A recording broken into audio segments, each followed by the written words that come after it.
I'm looking at this thing that I don't want and getting more of it, so I'm looking at it and getting more of it, so I'm looking at it and getting more of it and looking at it and getting more of it.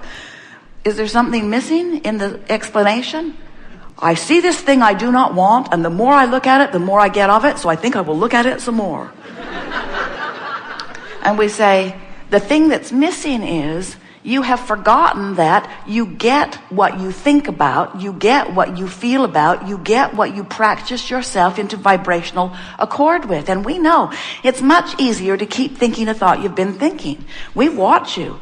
We have offered blocks of thought to Esther for many, many years, watching her find new words that match those blocks of thought in order to help you from the inside out reorient yourself in this time-space reality.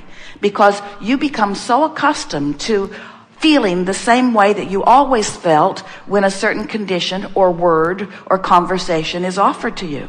It's just easier to keep offering the vibration that you've been offering, even if it brings back to you something that you don't want.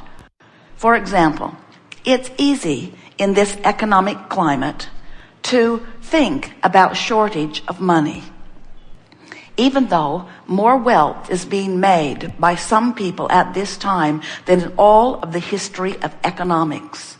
But still, it's easier for most people to focus on shortage.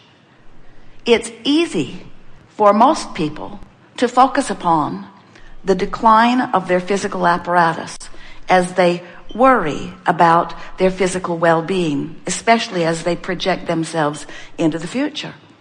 It's much easier if you walk about and if you were to be so bold as to say, I believe in my physical wellness. If you walked down any street in any city proclaiming your confidence in your well-being, you would be inundated with well-meaning, completely wrong people who would come forward to let you know you should not be so overly optimistic because haven't you heard about this or this or this or this or this? The facts of manifestation would be presented to you in order to get you to be convinced in your own vulnerability. And we want you to understand that even amidst all of this pessimism, it is astonishing to us to see people frantic about a healthcare system that from our point of view, you want never to need. It's like planning for your personal decline and everyone else's as well. Now, we are not encouraging you to not help out anyone who needs help. We just think that if you are convincing yourself all day, every day about your decline, Esther will listen to a comedian on television talking about old people, old, decrepit, declining, sexually devalued people. And she always says the same thing back to them. That's going to come back and bite you in the butt. Because they're not talking about themselves today, but they're talking about moving through time, and they are planning decline for everyone they see, and they are not leaving themselves out of it, we promise you.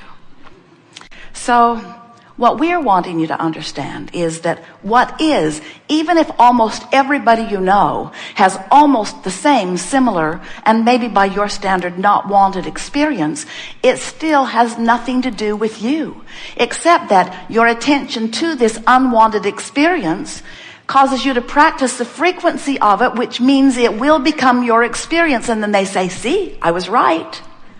And we say, you weren't right, you were influential. You influenced people into a vibrational pattern of thought that did not serve them. And had they been aware that the emotion that they are feeling is their indication, it's not serving me now, it's not serving me now, it's not serving me now, it's not serving me now. And if you cared more about how you feel than about being politically correct or medically correct or statistically accurate, Esther will say, but Abraham, it's true. And we say, do you even know what those words mean? It's true. It's true. Do you know what it's true means? The phrase it's true simply means somebody gave their attention to something long enough to achieve a vibrational alignment with it, and law of attraction gave them what they were thinking about. That's what it's true means. If we were standing in your physical shoes, we would at least add another phrase to the words, it's true. And that other phrase would be, it's true and I want some of it. It's true and I want some of it. Because if it's true and you don't want any of it, it being true is not good enough reason for you to give your attention to it. Play it for a little while, over the next 5 or 10 days. It's true, but I don't think I would like any of that. But it's really true. But I don't think I would like any of that. It's going to be quite shocking to you how many things you give your attention to that are true, that you don't want to activate in your vibration, but you are because it's true. And we're encouraging you today to find a new criteria, a criteria that the source within you has found long ago. The criteria to give your attention to something is, does this that I'm holding as my object of attention resonate with the true core of my being? In other words, does it feel good when I think about it? This thing that I'm focused upon, is it in such vibrational sync with the source within me that when I focus upon it, I'm wide open to the energy that creates worlds, allowing the cells of my body to accurately communicate with one another, bringing me thriving, resonance, and well-being. That's the sort of truth we would encourage you to look for. The truth, the only truth, of pure positive energy that ripples through your being when you find alignment with the source within you. That's truth. That's truth that will serve you. That's truth that will refuel you. That's truth that will rebalance you. That's truth that will give you clarity. We are eager to talk with you about anything that is important to you. We just have a few things that we want you to remember before we begin, and that is, you are source energy in physical bodies, and you have vibration at your core. And the source within you, who you refer to as non-physical because you cannot see with your eyes usually, or hear with your ears usually, or smell with your nose, or taste with your tongue, or feel with your fingertips, you cannot translate what you believe to be non-physical through your physical format. So you make this really stark distinction between non-physical, which is by your standards for the most part unseen, and physical that you can count clumps on chairs about. And we want you to understand that the distinction between physical and non-physical, we would not make it at all, because there is a vibrational basis to all that is that you have full access to while you're here physically focused. And when you decide that you're going to find the feeling, the vibrational resonance with the source within you, now you will allow yourself to be the extension of source energy focused here in this physical body, reveling in the physical experience in the way that you intended to. You said, I'll go forth a part of this source energy into a physical body, and I will explore the variety.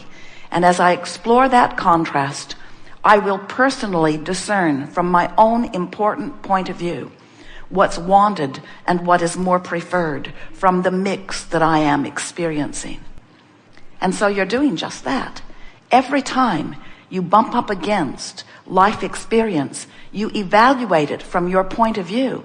And we want you to understand that your point of view is not the new point of view of this new little person who has come into this physical experience. You've got an eternally based point of view. You've got a source energy point of view. You have a love-based, secure, worthy point of view. And everything that you experience in your physical life is being played against that vibrational knowing of who you are. So when you were really little and some teacher who was in a very bad mood for who knows whatever reason chose to choose you as the one to make us his example of someone who was inappropriate, and he shined his spotlight of disapproval all over you, and you felt horrid, the reason you felt so awful is because he activated within you a vibration that the source within you will never, ever, ever, ever, ever, ever, ever activate.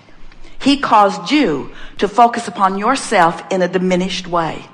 And that diminishment that you activated was so foreign to the vibrational frequency of the source within you who loves you that you felt that agonizing negative emotion that he convinced you over time was just your feeling of guilt or your feeling of acknowledging of your wrongdoing. And we say, it was nothing of the kind. It was just your early departure from who you really are and the beginning of your forgetting the worthiness of who you are. So many of our beloved physical friends look to other physical beings for approval. You're born into a family who convinces you pretty early on that if you behave this way, we will smile and praise and reward. And if you behave this way, we will frown and condemn and maybe even punish and withhold. And so you began early on to acclimate to what others seemed to be doing in response to what you were doing. You let them train you away from the frequency of source to a frequency that is fickle and disturbingly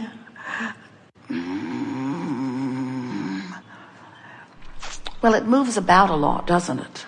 You ever stood on your head to try to please someone, and just when you think you're right where they want you to be, they change their mind and they ask for something else? You think, oh, I need to completely reorient myself. I thought we had an agreement here. And suddenly everything is upended. And we say, when you look to any other as your basis of stability or your basis of well-being, you're in for a rough ride. Where if you are all day, every day, measuring your vibration against the vibration of the source within you, it doesn't take any time for you at all to figure out that who you really are is one who loves. And when you find a reason not to, you're out of whack. Who you really are is someone who knows your own value. And when you are not looking at your own value, you're out of whack. You are someone who really appreciates the value of others. And when you find fault in another, you're out of whack. You are someone who knows the value of your physical beingness. And when you feel diminished about your physicality, you're out of whack. So everything that we talk about in these gatherings, even though it is all based upon the powerful law of attraction, these are the gatherings that we are calling the art of allowing, because it's you figuring out consciously, steadily, chronically, how to allow yourself to be a vibrational match to the source that is really who you are. And when you figure that out, now you're walking around in these magnificent physical bodies, but you are so practiced into the vibrational frequency of who you are that there is no separation, no pinching off between you and you. So when you stand in a moment and you hold someone as your object of attention with all of the love of source pouring through you, they benefit by their interaction with you because you are who you really are. When you hold something like a government or a condition, when you focus upon your planet as a whole or a segment of it or an individual or a movement, when you focus upon any aspect of your life experience and you stand inside this vortex of alignment, in vibrational alignment, in vibrational resonance, in vibrational beingness with all that you are, oh, what a beautiful planet you see. What a beautiful person you behold. But when you get crossways of that current and are not looking at your world through the eyes of source, when you're looking at your world through the eyes of shortage of lovers, shortage of money, shortage of something you want, we want, by the end of this gathering today, for you to realize that the only shortage that is ever evidenced by any negative experience or emotion that you ever find is your personal shortage of alignment with who you are.